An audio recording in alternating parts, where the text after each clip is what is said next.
Hello, and thank you for tuning in to watch the June 2013 teacher feature interview, Kula's YouTube channel, or maybe through our newsletter.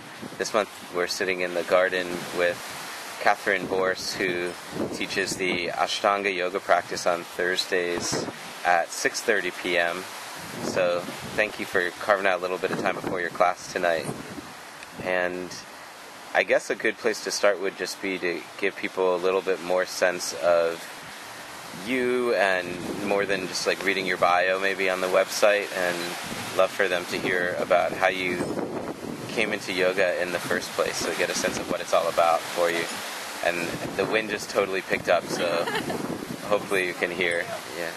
So, hi everybody, my name's Katherine, and I've been practicing yoga on and off since 1999. So my first introduction with the yoga practice was actually when I was living in Boulder, Colorado. I was a student at Europa, and we were required to take a contemplative course.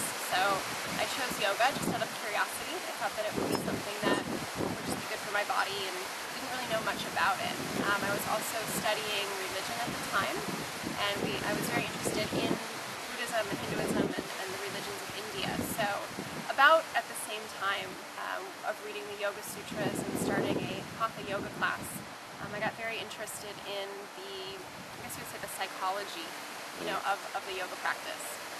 And started doing yoga once a week at Europa, and loved the practice, and started doing it at home, and just really found it to be a way in which I was able to ground, into my body and into my spirit and things of that nature.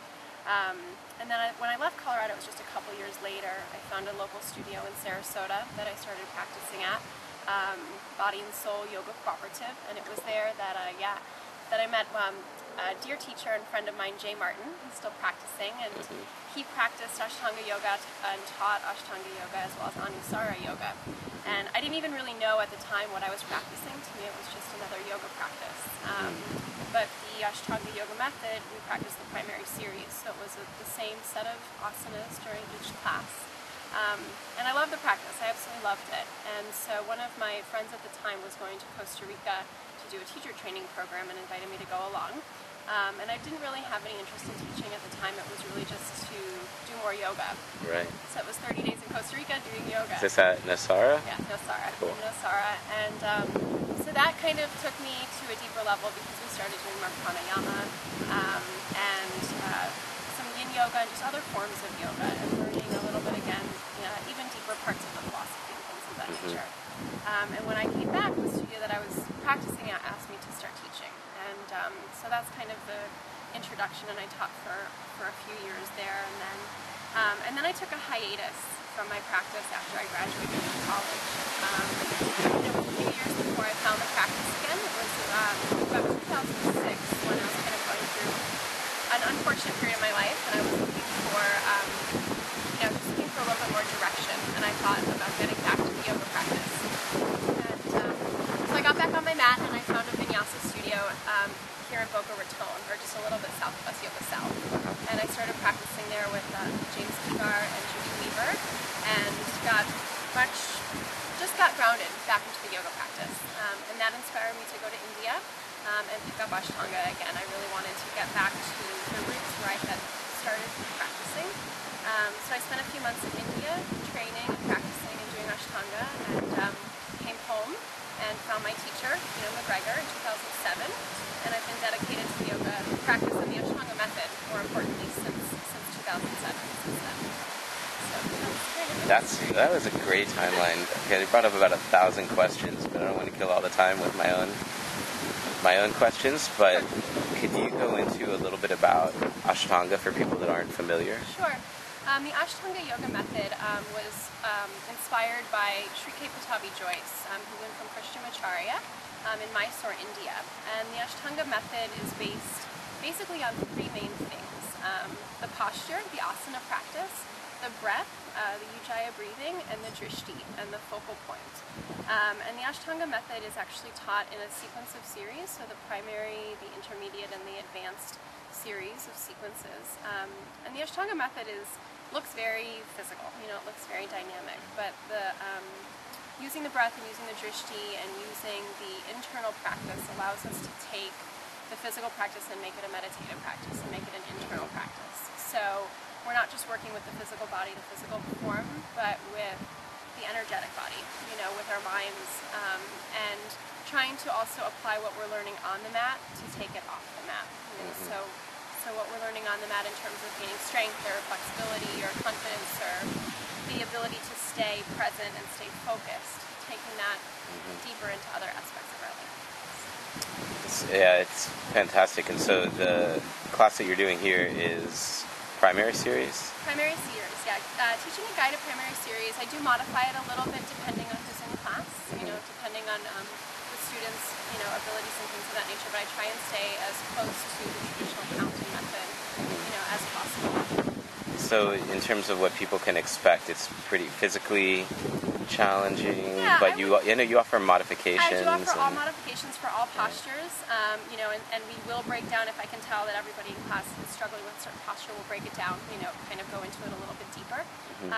But yeah, you were saying in July I'll be doing an intro to Ashtanga Yoga, so it'll be a 4-week class where we will break down the breathing aspect of it, the Ujjayi breath, the aspects and elements of vinyasa, what is Surya Namaskar A and B, jumping through, and back, things like that, and then breaking down the practice, the standing sequence, the seated postures, as well as the finishing closing sequence, and chanting and mantra, things like that. I love it. It always struck me, and it was one of my practices. So when I finished teacher training, and I started practicing in '99, and I finished yoga teacher training in January of '02, and I was living in Atlanta, but I heard about Atlanta Yoga Shala, which, it's such a sweet studio, and the teacher, Adele Gale, who's the owner of the studio, became just my most beloved teacher, and so I loved Ashtanga, and it was, what I loved so much about it too is it was physically challenging, and my body is so constitutionally tight, but I never felt out of place or competitive. It was always so supportive, and I could feel myself grow so much. I love the structure of how I could contrast how I was doing with the series, and so as a teacher I find it challenging. Personally I teach to always different and creative, but as a student, how much I loved that the discipline piece. And it's not an either or to me. It's I like having the structured practices, I like having the creative, and it's more of a yes and than having to choose. Yeah, part of the Ashtanga practice is the discipline. Part of it is doing the same thing each day, it is nice to have that freedom, but the Ashtanga yoga method, part of it is trying to get you used to the discipline of doing the same thing, and when your mind resists that, saying, that's okay, I'm going to do it today. It might be different today because it's a different day, my body feels different, but using the form and the structure of the practice and the space within the structure to grow. But it definitely can create some resistance doing the same thing over and over and over again. Which is also kind of part of the growth, that's part too. Of the practice, exactly. Yeah, it's not like they're I can't think of anything, I think we'll just do this again. And there's so much wisdom in this practice. And to me, what I love about it's a physically challenging practice that is so obviously a spiritual practice as well. It feels so traditional. I must feel like I'm just in the heart of yoga when I'm doing it, and I'm only sad that we teach at the exact same time pretty much, really, so I can't take your class. Yeah, it is a beautiful tradition. Whenever I'm with my teachers in Miami with Kino or with Tim or with any of the senior teachers, I feel very connected to the tradition, very connected to Mysore, and very connected to Guruji. I only met him once, but just very, very, very deeply connected and grateful to the tradition. Yeah, it's beautiful. Yeah. Anything you want to share to close with anybody that's maybe new to yoga in general? Maybe just do your practice. It's a good Guruji would say, do your practice and all is coming, and it really does. Awesome. Thank you so much. And one more little shout out. So Katherine is also an acupuncture physician, practicing functional medicine as well, and is opening her own space down in West Palm Beach with her partner, Palm Beach Healing Arts. So check that out. And yeah, please come. It's awesome. Good luck. And it's going to be an amazing venture for you.